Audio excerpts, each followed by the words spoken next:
Beneath the overcast sky of a Virginia winter afternoon, at the quiet local cemetery where rows of tombstones whisper the stories of departed souls, a German shepherd named Rex suddenly barks loudly, his paws frantically digging at the fresh grave of Captain John Harper, a man believed to have perished.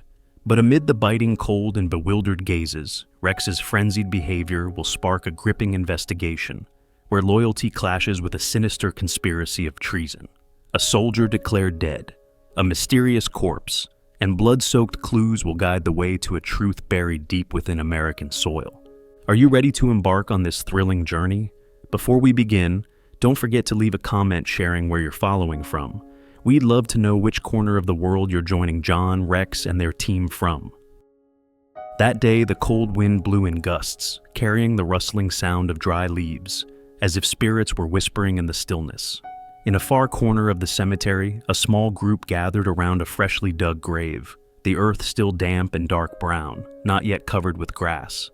The headstone bore the inscription, Captain John Harper, 1985 to 2025, our hero.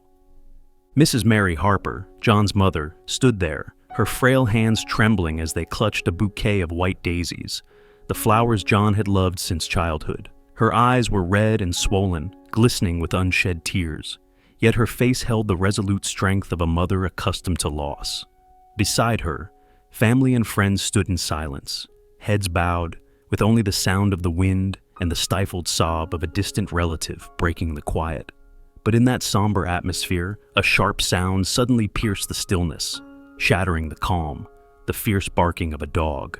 Rex, a German shepherd and John's loyal partner during his years of service with the FBI, was tethered to a nearby tree. His fur gleamed faintly under the dim afternoon light, but his deep brown eyes burned with a wild, almost desperate intensity. Rex barked incessantly, his growls interspersed with long, mournful howls, as if trying to convey something no one could understand. The kennel manager, a middle-aged man named Carl, stood nearby, sweat beading on his forehead despite the cold. He yanked the leash sharply, his voice irritable. "Settle down, Rex. You're scaring everyone." But Rex didn't listen. He jerked violently against the leash, his paws clawing at the ground, sending clumps of dirt flying.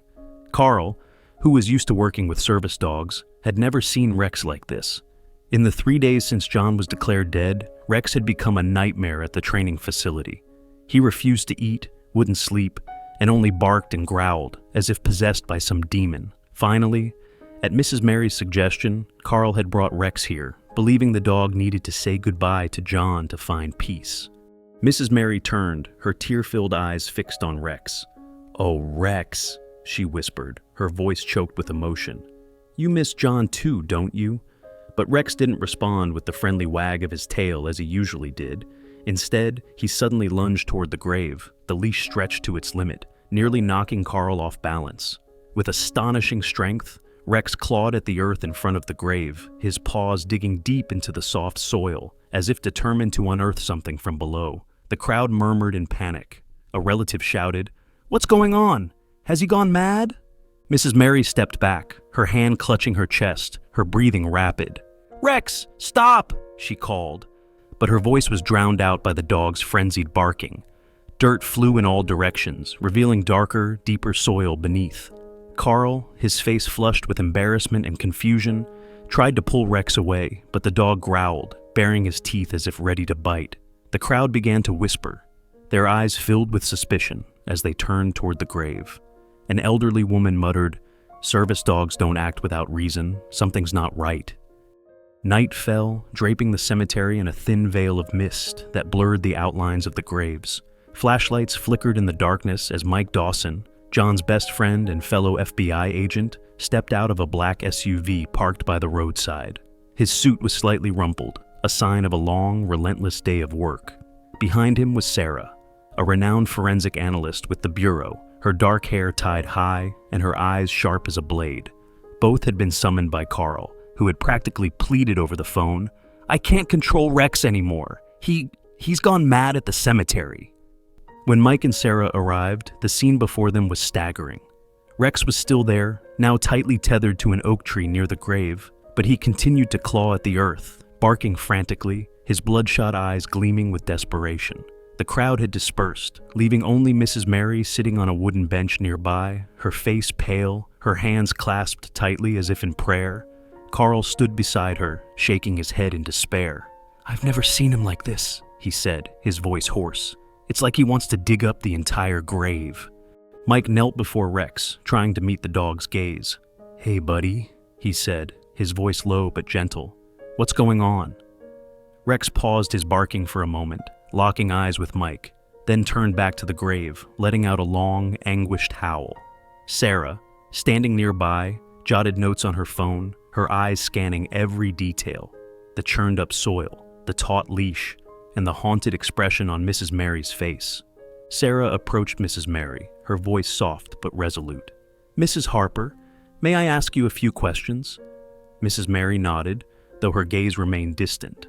Sarah inquired about the day John's body was delivered, and Mrs. Mary's response left both her and Mike stunned. "They brought the coffin in the middle of the night," Mrs. Mary recounted, her voice trembling. "It was sealed, heavy as stone. They said John was badly burned in a fire, his face unrecognizable. They wouldn't let us open the coffin, saying it was for safety and to preserve our memory of John." Mike's brow furrowed, a chill running down his spine. He exchanged a glance with Sarah, both sensing something amiss. "Mrs. Harper," Mike said, his voice steady but firm, "are you certain no one in the family saw John's body?" Mrs. Mary shook her head, tears spilling anew. "I wanted to see my son one last time, but they wouldn't allow it. They said I wouldn't be able to bear it." Sarah turned back to the grave, her eyes icy with determination. "Mike, do you think—" She didn't finish her sentence before Rex erupted into another frenzy of barking, his claws tearing at the earth, as if shouting, "Open it! Look inside!" Mike stood, his fists clenched. "Sarah, I know this sounds crazy, but I trust Rex. Service dogs don't act like this unless they know something. We need to exhume the grave." Sarah nodded, though her eyes betrayed her concern. "The family will have to agree, and if we're wrong, Mike, we'll cause them unnecessary pain." Mike looked at Mrs. Mary, then at Rex, the knot of doubt in his chest growing tighter. "If we don't do this, we'll never know the truth. John deserves the truth." Mrs. Mary, though racked with grief, finally nodded, her voice a whisper. "If there's any chance, I need to know if my son is really there." Under the faint glow of the moon, John Harper's grave stood silently, but the secrets buried beneath the soil began to stir, like a storm on the verge of breaking. The following morning, the usually tranquil local cemetery was shaken by the roar of an excavator and the anxious whispers of onlookers. A small group, including Mike Dawson, Sarah, Mrs. Mary Harper, and a few FBI investigators, gathered around Captain John Harper's grave. The air was bitterly cold, but beads of sweat dotted everyone's foreheads. Not from the weather, but from the tension gripping their chests. Rex, the German shepherd, was tethered to an oak tree a few meters away, but he was no longer barking frantically as he had the day before. Instead, his deep brown eyes were fixed on the grave, ears erect, body taut as a bowstring. Each time the excavator dug deeper, Rex let out a low, almost pained whimper that made Sarah shudder involuntarily. She stood beside Mike, scribbling notes in a small notebook, but her eyes never left the growing pile of earth beside the pit. "What do you think we'll find, Mike?" she whispered, her voice restrained. Mike, hands buried deep in his coat pockets, didn't answer immediately. His face was tense, jaw clenched, eyes reflecting both hope and fear. "I don't know, Sarah," he finally said, his voice heavy as stone. "But Rex is never wrong. If he thinks something's off, I trust him." Mrs. Mary stood a few steps away, her trembling hands clutching an old silk scarf, her gaze lost in the deepening pit where a glossy oak coffin was slowly emerging. The woman who had endured so much loss now looked as though she might shatter. An FBI agent, a young woman named Emily, gently placed a hand on her shoulder. "Mrs. Harper, if you need to rest." But Mrs. Mary shook her head, her voice faint but resolute. "No, I have to be here, for John." The excavator's rumble ceased, replaced by the careful scrape of shovels. Two investigators in protective gear knelt, slowly brushing away the final layers of soil. The coffin came into full view, its wooden surface still pristine but marred by strange scratches, as if someone had once tried to pry it open and hastily covered their tracks. Mike stepped forward, his heart pounding in his chest. "Open it," he ordered, his voice icy but betraying a tremor. The investigators used a crowbar to pry open the coffin lid, each creak of wood echoing like thunder in the silent space. The crowd held its breath. Mrs. Mary covered her face, too afraid to look, yet unable to tear her eyes away. When the lid was lifted, a horrific stench surged upward, as if death itself were exhaling from the earth. People recoiled, some coughing violently, hands covering their noses. Sarah, though accustomed to gruesome crime scenes, felt her stomach churn. She donned a mask and stepped forward to peer inside. Inside the coffin lay a charred, disfigured corpse, so deformed it barely resembled a human. The flesh was nearly disintegrated, reduced to blackened patches clinging to bone, with tattered scraps of fabric, remnants of a uniform, scattered like ashes. The overpowering stench of decay, mixed with something chemical, like gasoline or kerosene, made the air suffocating. "God," Emily whispered, stepping back, her face ashen. Mrs. Mary burst into sobs, her legs buckling. Emily quickly supported her, guiding her away. The mother's anguished cries echoed, tearing through the silence. Before Mike or Sarah could react, a sharp voice cut through the air. "Close the lid, now!" It was Special Agent Richard Callahan, a senior FBI officer sent to oversee the exhumation. His face was flushed with fury, his eyes blazing. He strode forward, pointing at Mike and Sarah, his voice a growl. "What do you think you're doing? Digging up a hero's grave because of a deranged dog? You've caused this family pain and dishonored John Harper's memory. That's his body, and you dare desecrate it." Mike was stunned, feeling as though he'd been slapped. He opened his mouth to argue, but Callahan gave him no chance. "Both of you, and that dog," he roared, pointing at Rex. "You're a disgrace. I'll make sure this is reported to the higher-ups. You'll pay for this." Sarah, standing nearby, felt her face burn, her hands clenching into fists. She wanted to speak, but Callahan's warning glare silenced her. Suddenly, a ferocious bark shattered the tension. Rex, though tightly leashed, yanked against his restraints, lunging toward the coffin, claws scraping the earth, teeth bared, growling as if shouting, "That's not him!" His barks were wild, filled with fury, forcing Callahan to turn, his face darkening further. "Get that dog out of here," he ordered Carl, the kennel manager. Carl, pale with fear, tried to pull Rex back, but the dog whipped around, snarling, his wild eyes daring anyone to stop him. Mike, still reeling, approached Mrs. Mary, his voice trembling. "Mrs. Harper, I'm so sorry. We didn't mean to hurt you. We just wanted the truth." Mrs. Mary, her eyes blurred with tears, gave a weak nod, unable to speak. Sarah, standing nearby, bowed her head, guilt stabbing her like a knife. "We were wrong, Mike," she whispered, her voice breaking. "We've made everything worse." But Rex didn't stop. His barks echoed, a relentless accusation that refused to be silenced. He yanked at the leash, claws tearing at the earth, his bloodshot eyes fixed on the coffin, as if insisting the secret remained buried.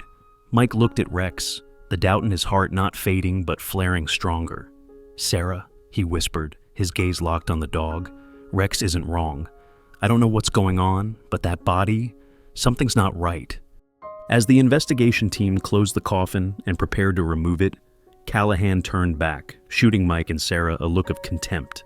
"You should be grateful I'm not suspending you on the spot," he said, then stormed off.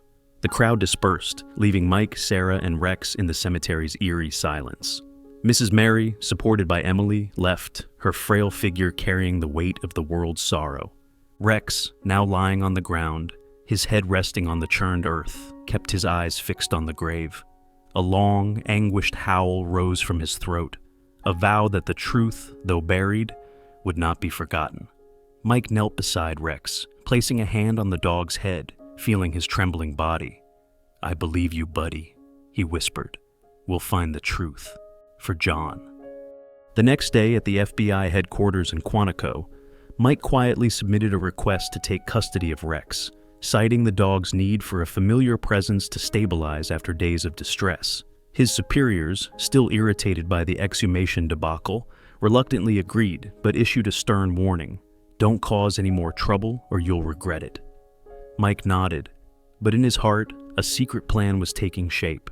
He couldn't let the matter fade into oblivion, not when Rex still looked at him with those haunting eyes, as if pleading for him to press on. That night, in his small suburban apartment, Mike sat at his desk, the dim light of a table lamp casting shadows on documents he'd covertly photocopied from John's file. Beside him, Rex lay sprawled on the floor, his nose sniffing an old shirt of John's that Mrs. Mary had given them. The dog's sleek black fur glistened under the light, but his ears stood alert, as if awaiting a command. Mike stroked Rex's head, whispering, "We'll find him, buddy. I promise." Rex let out a soft whimper, his nose brushing the shirt, his deep brown eyes gleaming with resolve. Mike traced the last clue in the file. John had been reported missing after a covert mission in a remote area of West Virginia, before his body was returned in a sealed coffin. Mike contacted an old informant, a former agent now working freelance, and pinpointed the last known location where John had been seen, a desolate plot near the small town of Blackwood. Without hesitation, Mike grabbed John's shirt, stuffed it into his backpack, and called Rex. "Let's go, buddy. It's time to hunt." Under a starless night sky, Mike's SUV rumbled along a rough dirt road leading into the Blackwood forest. Rex sat in the back seat, his nose twitching incessantly, as if he'd already caught a scent. When they reached an abandoned log cabin, Mike felt a chill run down his spine. The cabin was dilapidated, its windows shattered, its walls stained with burn marks. He opened the door for Rex to leap out, holding John's shirt for the dog to sniff. "Find him, Rex," he commanded, his voice low but brimming with hope. Rex sprang into action. His nose hit the ground, tracking with astonishing speed, leading Mike into the abandoned cabin. Inside, the acrid smell of smoke lingered, the floor littered with ash and debris. One corner bore evidence of a large fire, as if someone had deliberately burned something to erase their tracks. Mike swept his flashlight across the room, spotting dried bloodstains on the wall. Small but unmistakable, his heart raced. "What the hell happened here?" he muttered. But Rex didn't pause. The dog tugged hard on his leash, guiding Mike out of the cabin and straight into the dense forest. Dry branches scratched at Mike's face, but he ignored them, focused solely on Rex. After nearly an hour, they stopped before a sheer cliff face, towering dozens of meters high, with a pitch-black abyss below. Rex barked fiercely, his claws digging into the base of a tree near the cliff's edge. Mike shone his flashlight, and what he saw made his blood run cold. The tree trunk was scarred with dozens of claw marks and gashes, as if carved by a knife, deep and desperate. "John," Mike whispered, a wave of dread washing over him. "You were here, and you weren't burned. Did you jump?" Mike stared into the abyss below, his heart heavy. If John had jumped from here, his chances of survival were nearly zero. But Rex hadn't given up, and neither could Mike.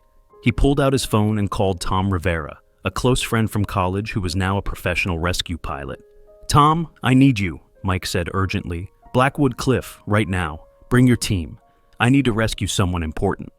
There was a brief silence on the other end before Tom's voice came through, unwavering. "I'm on my way. Hang in there, Mike." While waiting, Mike knelt beside Rex, stroking the dog's fur. "You did great, buddy," he whispered. "If John's alive, it's because of you." Rex whimpered softly, his nose brushing Mike's hand as if in response. The night wind howled, carrying a biting chill, but Mike felt nothing but the adrenaline coursing through his veins. 30 minutes later, the roar of a helicopter engine echoed through the forest. A Black Hawk circled above the cliff, its spotlight sweeping the depths below. Tom, dressed in rescue gear, emerged from the aircraft, secured by a safety harness. "You sure about this, Mike?" he shouted over the whir of the rotors. Mike nodded, his gaze resolute. "Find him, Tom. I know he's down there." The rescue team, 4 strong, began rappelling down the cliff under treacherous conditions. Gusting winds made the ropes sway, and loose rocks tumbled into the void. Mike stood at the cliff's edge, gripping Rex's leash tightly, his heart pounding. Rex lay beside him, eyes fixed on the spotlight, as if praying. Each passing minute felt like an eternity. Then, through the radio, Tom's voice crackled, trembling with emotion. "Mike, we found him. He's alive. but he's weak." Mike's legs nearly gave out, but he steadied himself, tears streaming down his cheeks. "Save him, Tom," he said, his voice choked. "Please." The rescue team worked swiftly, securing John to a stretcher. As the helicopter hoisted the stretcher up, Mike saw John, a gaunt figure in tattered clothes, his pale face marred with wounds, but his eyes still flickering with life. He was alive, truly alive. John was rushed to a covert hospital in Maryland, where Mike had instructed the doctors to keep all information confidential. In the emergency room, cold white lights illuminated John's battered body. He had multiple broken bones, severe dehydration, and signs of infection from open wounds. Miraculously, he had survived the fall from the cliff, likely cushioned by a thick patch of bushes that softened his landing. Mike sat by the bedside, holding John's hand, feeling the faint warmth of his friend's grip. "You scared the hell out of me, you idiot," Mike said, his voice a mix of anger and relief. Rex, allowed into the room, lay beside the bed, his nose touching John's hand. The dog whimpered softly, his deep brown eyes shining with a mix of joy and exhaustion. John, though frail, managed to smile, his trembling hand stroking Rex's head. "Thank you, buddy," he whispered, his voice hoarse. "You saved me." But the joy of their reunion quickly gave way to gravity. In his delirium, John muttered about a conspiracy, classified documents, and a name: Colonel Robert Langston. Mike exchanged a glance with the doctor, signaling absolute secrecy. The truth John held could shake the nation, and Mike knew their journey had only just begun. 3 months later, in a covert hospital room in Maryland, the cold white lights illuminated John Harper's pale face, but his eyes had regained some of the sharpness that once made enemies tremble. By his bedside, Mike and Sarah sat in silence, their breaths nearly held as John, his voice hoarse but resolute, recounted the harrowing story that had driven him to the brink of death. Rex, the loyal German shepherd, lay at the foot of the bed, ears erect, as if listening intently. "It wasn't an accident," John said, his hand gripping the bedsheet tightly, his eyes blazing. "I uncovered a cache of classified documents in Blackwood, military defense plans, national security data, even details about secret U.S. bases overseas. All of it was being prepared for sale to a foreign power." He paused, drawing a shaky breath. "Colonel Robert Langston, head of the Special Security Unit, was the traitor. He lured me to that abandoned cabin to eliminate me. I escaped, but they cornered me at the cliff's edge. I had no choice. I jumped." Mike felt a surge of anger, his hands clenching into fists. "Robert Langston," he growled. "He's the one who declared you dead and sent back that charred corpse. He thought you were gone." Sarah, seated nearby, scribbled notes rapidly, her eyes icy. "If those documents are sold, the consequences would be unimaginable. We need proof, John. Do you know where the cache is?" John nodded weakly. "I hid an encrypted copy on a hard drive before the attack. It's in the abandoned cabin, in a safe under the floor. But Langston isn't acting alone. There's a larger organization behind him, and I don't yet know who's pulling the strings." He looked at them, a faint smile crossing his lips. "If it weren't for you all, I wouldn't be here to tell this story." Sarah placed a hand on John's shoulder, her voice firm. "We'll find that hard drive and expose the traitors, but you need to recover, John. Let us handle the rest." John shook his head, his gaze unyielding. "No, Sarah. This is my fight. I'm not going to lie here while our country is sold out." 3 days later, in a covert apartment on the outskirts of Washington, D.C., John, Mike, and Sarah formed Operation Stars and Stripes, a small but determined team committed to exposing the treasonous conspiracy. John, still weak, had left the hospital under Mike's protection. He sat at a table, one hand leaning on a crutch, the other pointing at a map of the Blackwood area. Rex lay nearby, sniffing the air, as if ready to charge into battle. The team divided their tasks. Mike and Rex would return to the abandoned cabin to retrieve the hard drive, while Sarah analyzed data from FBI sources to uncover links between Langston and the shadowy organization. That night, under a pitch-black sky, Mike and Rex stealthily approached the cabin. The air was frigid, the lingering stench of smoke clinging to the walls. Rex sniffed the ground, leading Mike to a corner of the room where the wooden floor bore strange scratches. Mike pried up the boards, revealing a small safe. After tense minutes of cracking the lock, he retrieved the hard drive, but the sound of an approaching vehicle echoed outside. "Damn it!" Mike whispered, clutching Rex and ducking behind a wall. A team of heavily armed mercenaries stormed in, clearly sent to erase evidence. Rex growled, but Mike held him tightly, whispering, "Stay calm, buddy."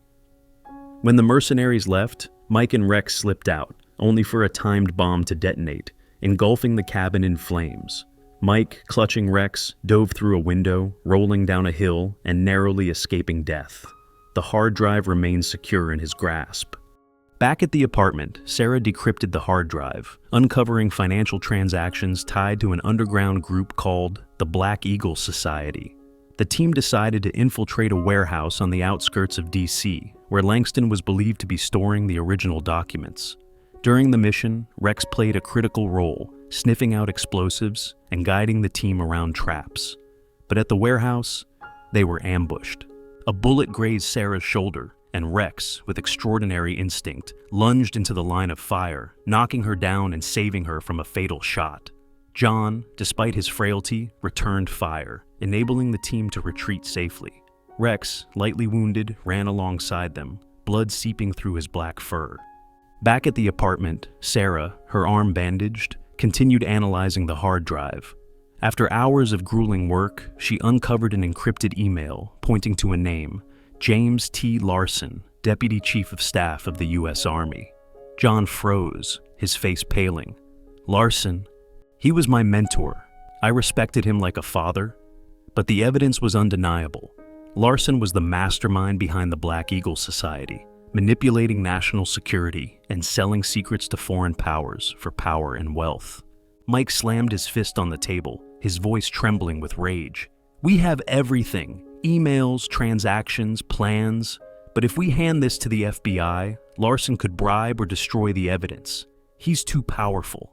Sarah nodded, her gaze resolute. "We need to go public. Let the world know.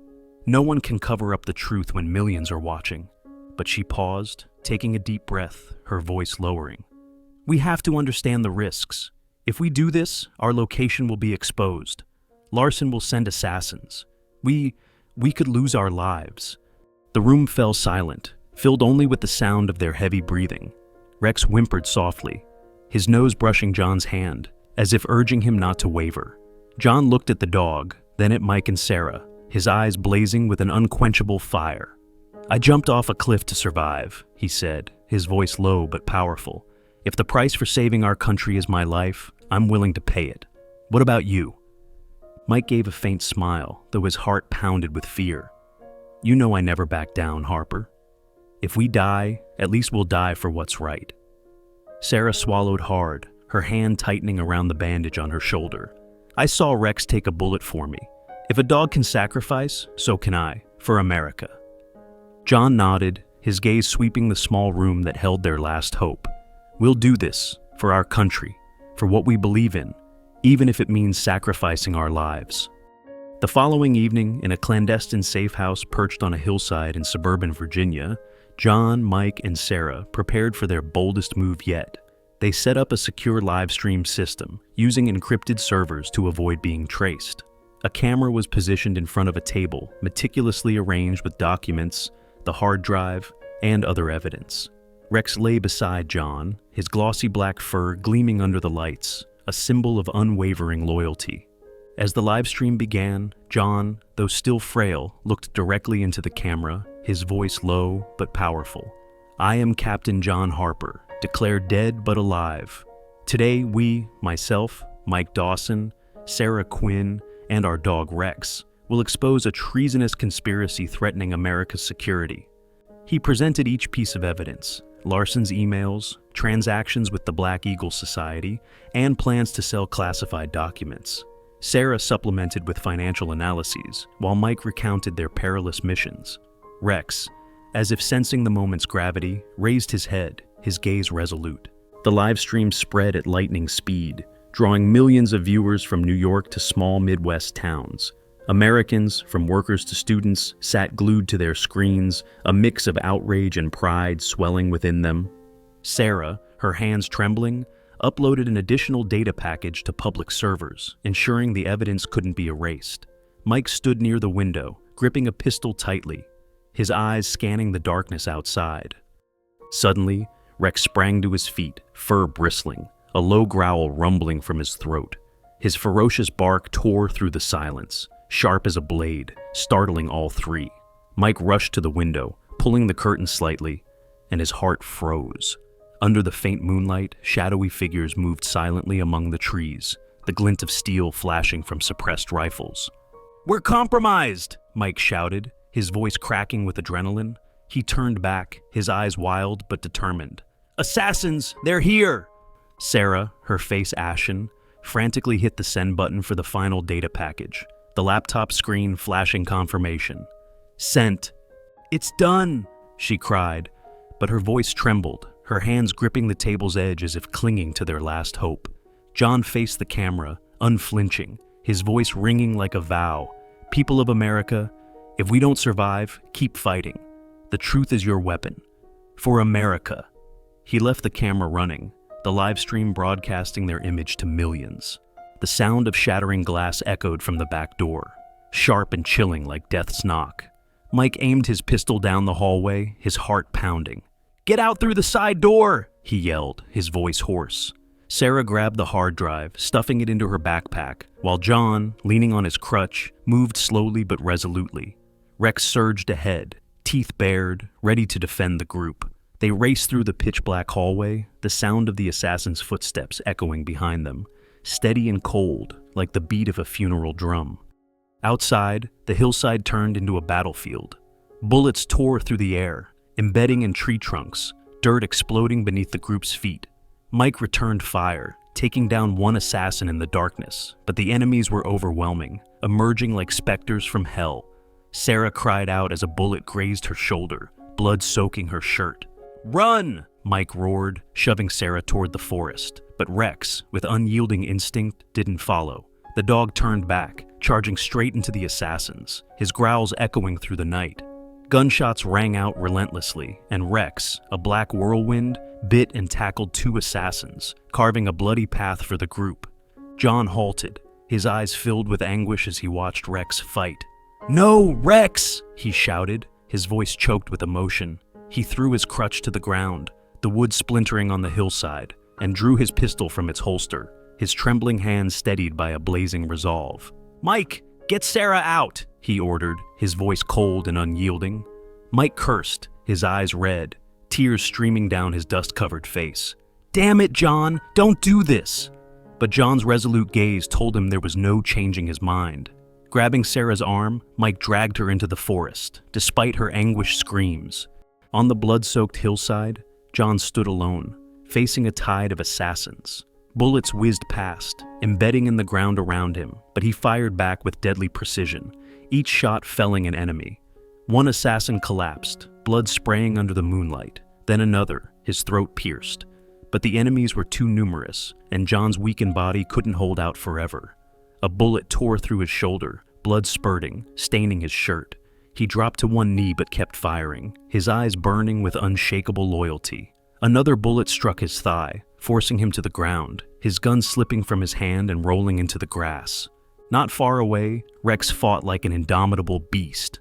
The dog charged the assassins, claws ripping, teeth sinking into flesh, but bullets relentlessly pierced his body. Blood streamed, matting his black fur, yet Rex didn't falter, his growls resounding like a challenge to death itself. Finally, a barrage of bullets struck his chest and abdomen, and he collapsed, his heavy body crashing onto the hillside. Rex lay gasping, blood pooling beneath him, his deep brown eyes fading but still fixed on John, as if determined to protect him until his final breath. John, drenched in blood, gritted his teeth and crawled across the hillside, each inch a battle against pain and the encroaching darkness. Mud and wet grass clung to his shirt, blood dripping from his wounds, leaving a long red trail. He gasped, each breath tearing at his chest. "Rex," he whispered, his voice faint but resolute. He saw the dog, just a few meters away, lying motionless in a pool of blood, eyes still open, shining with love and loyalty.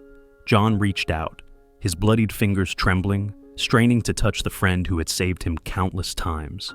But the enemy gave him no chance. A dark figure approached, the barrel of a gun glinting under the moonlight. Dry, sharp gunshots rang out, 3 bullets slamming into John's back, tearing through his body. He collapsed, face down in the dirt, his outstretched hand just centimeters from Rex. Blood trickled from his mouth, seeping into the Virginia soil, but his fading eyes remained fixed on Rex, as if to say, "Thank you, buddy." Rex let out a faint whimper, his nose twitching as if in response, before his eyes closed forever. The final scene, broadcast via live stream to millions, was of John and Rex lying mere centimeters apart on the blood-drenched hillside, a soldier and his loyal dog who paid the ultimate price to protect the truth. John's outstretched hand, fingers caked in blood, fell just short of Rex, like an unfulfilled promise.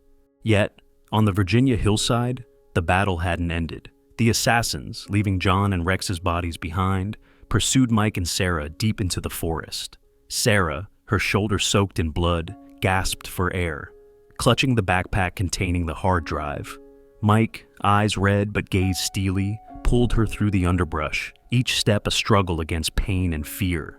Gunshots echoed behind them, bullets embedding in trees, dry leaves exploding around them.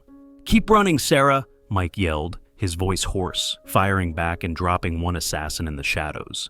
But hope hadn't faded. The group's live stream, watched by millions, had reached law enforcement. At FBI headquarters in Quantico, agents stared at screens, stunned by the evidence and the sacrifice of John and Rex. An urgent call was made to the Pentagon. Minutes later, the roar of helicopter engines filled the Virginia sky. A highly trained Special Forces team, deployed from the nearest base, descended on the hillside, their spotlights slicing through the darkness like knives. The Special Forces, clad in bulletproof gear, stormed into the forest, automatic weapons blazing. The assassins, though ferocious, were quickly overwhelmed.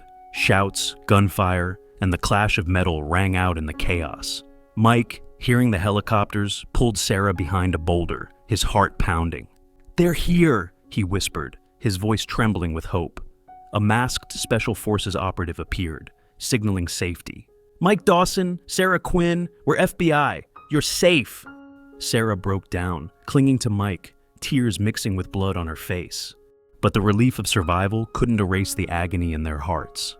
As the Special Forces secured the scene, Mike and Sarah, escorted by an agent, rushed back to the hillside where John and Rex had fallen. Under the helicopter's glaring spotlights, the sight before them shattered their hearts. John lay there, blood soaking the earth, his hands still outstretched, bloodied fingers mere centimeters from Rex. Rex, his fur matted with blood, lay lifeless. His deep brown eyes closed, but his nose still pointed toward John, as if even in death he sought to protect him. Sarah collapsed to her knees, hands covering her face, her heart-wrenching sobs echoing in the stillness. She screamed John and Rex's names in despair, her tears falling to the ground, mingling with their blood. Mike stood frozen, eyes red, jaw clenched to suppress the pain tearing through his chest. He knelt beside John, his trembling hand touching his friend's shoulder, his voice breaking. "You did it, Harper. You and Rex. You saved the country." He looked at Rex, the dog who fought to his last breath, and a tear rolled down his cheek. "Thank you, buddy. You're the bravest soldier I've ever known." Sarah, despite her grief, gently placed a hand on Rex's fur, stroking it as if he could still feel her. "We won't let your sacrifice be in vain," she whispered, her voice choked but resolute. "We'll carry on for you." The Special Forces, hardened by countless grim scenes, bowed their heads in silence, honoring John and Rex's sacrifice. A heart-rending stillness settled over the mournful hillside for a fleeting moment. Meanwhile, at a lavish mansion in Bethesda, Maryland, another FBI team surrounded the residence of James T. Larson and Colonel Robert Langston. The mansion's door was smashed open, spotlights flooding the pale face of Larson, still clad in a silk robe, a wine glass in hand. Langston, beside him, reached for his gun, but an agent was faster, shooting the weapon from his hand. "James T. Larson, Robert Langston, you're under arrest for treason," the FBI team leader bellowed, handcuffs clicking as they locked around the traitor's wrists. Larson, trying to maintain composure, couldn't hide the panic in his eyes as he was led to a vehicle. The live stream, though concluded, left shockwaves across America. Major news outlets, from CNN to Fox News, broadcast the evidence relentlessly, dubbing it the greatest security scandal of the century. Larson and Langston faced public trials, charged with a litany of crimes: treason, conspiracy to overthrow, and espionage. The televised trials captivated millions, each accusation striking like a dagger into the pride of the Black Eagle Society. A week later, at Arlington National Cemetery, a memorial ceremony was held to honor John Harper and Rex. The sky was clear and blue, a stark contrast to the fateful day on the Virginia hillside. Rows of white headstones gleamed under the sun, and a large crowd, family, friends, FBI agents, and ordinary citizens, stood in silence, heads bowed before two flag-draped coffins. Mrs. Mary Harper, frail but resolute, stood beside Mike and Sarah, her hands clutching a bouquet of white daisies, tears streaming down her face, but her eyes shining with pride. Mike, his voice choked with emotion, stepped to the podium to deliver the eulogy. John Harper and Rex were more than heroes. They were the heart of America. They fought and sacrificed to protect truth and justice. We will never forget them. Sarah, standing nearby, placed a hand on Mike's shoulder, her eyes red but resolute. She whispered to him, "We'll carry on for them." During the ceremony, Mike and Sarah proposed that John and Rex be recognized as national heroes. A bronze statue was erected in front of the FBI headquarters in Washington, D.C., depicting John embracing Rex, inscribed with the words, "Loyal companions who guarded America's heart." Bathed in the morning sunlight, the statue gleamed like an eternal flame, becoming a pilgrimage site for those who believed in patriotism. The story of John and Rex was incorporated into civics curricula across American schools. From elementary classrooms in California to high schools in Maine, students learned about courage, sacrifice, and the importance of standing against evil. A teacher in Chicago, pointing to a photo of John and Rex, told her students, "They remind us that justice may come at the cost of blood, but it's always worth fighting for." Rex, the German shepherd with deep brown eyes, was more than an animal. He was the embodiment of loyalty, bravery, and indomitable spirit. From the early days at the cemetery, when Rex barked frantically and clawed at the false grave of John, to the final moments on the blood-soaked hillside, the dog became a torchbearer for truth. Rex didn't just save John from the Blackwood Cliff with his keen instincts, leading Mike to where John had been abandoned. He played a vital role in every perilous mission. At the abandoned cabin, Rex sniffed out the hidden hard drive beneath the floor, securing critical evidence. In the DC warehouse, he detected explosives, saving the team from a deadly trap. And when Sarah faced a fatal bullet, Rex threw himself into its path, shielding her with his body, blood staining his fur but his eyes unwavering. Every step Rex took was a vow to protect his team and his country. In those final moments on the hillside, Rex gave everything. Riddled with bullets, he still charged the assassins, biting and tackling, clearing a bloody path for Mike and Sarah to escape. His wounded body collapsed on the hillside, but his eyes remained fixed on John, as if to say, "I did my best, buddy." Rex's loyalty not only stirred the hearts of the team, but touched millions watching the live stream.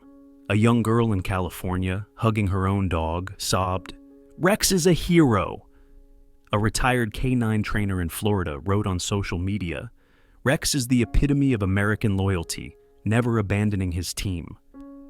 Rex was more than a service dog. He was a living testament that patriotism knows no species. His sacrifice, alongside John's, rekindled an unyielding spirit in the American people, becoming a flame that would inspire generations forevermore.